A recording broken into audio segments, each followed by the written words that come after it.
નો drugs Surat city અનુસંધાને ગેરકાયદેસરના માદક ગાંજાના જથ્થા સાથે એક ઇસમને ઝડપી પાડી એનડીપીએસનો કેસ શોધી કાઢતી સચિન પોલીસ માન્ય પોલીસ કમિશનર શ્રી અનુપમસિંહ ગહેલોત સાહેબ નાઓ દ્વારા સુરત શહેરમાંથી નાર્કોટિક્સની પ્રવૃત્તિને સદંતર નેસ્ત નાબૂદ કરાવવા નો ડ્રગ્સ સુરત સિટી અભિયાન હેઠળ સુરત શહેરમાં ચોરી છુપીથી નાર્કોટિક્સ ડ્રગ્સ લાવી સુરત શહેરમાં વેચાણ કરતા નાનામાં નાના પેડલરો વિરુદ્ધ કડક કાર્યવાહી કરવા સારું ઝુંબેશ ચલાવેલ હોય જે સંબંધે મહેરબાન સંયુક્ત પોલીસ કમિશનર શ્રી સેક્ટર 2 સાહેબ તથા મહેરબાન નાયબ પોલીસ કમિશનર શ્રી ઝોન 6 સાહેબ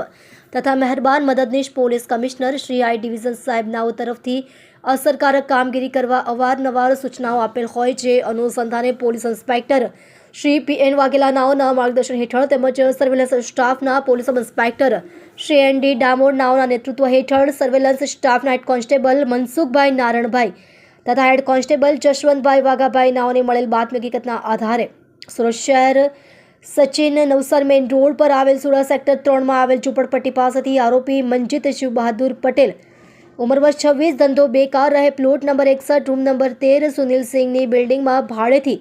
સાઈના સુરત સેક્ટર 3 સચિન સુરત શહેર મૂળ વતન ગામ રામનગર તાલુકો દલમાઉ થાના જગતપુર જિલ્લો રાયબરેલી ઉત્તર પ્રદેશ પાસેથી માદક પદાર્થ ગાંજો જેનું વજન 65.5 ગ્રામ જેની કિંમત ₹3,275ની મત્તાના મુદ્દામાલ સાથે પકડી પાડી પ્રશંસનીય કામગીરી કરેલ છે।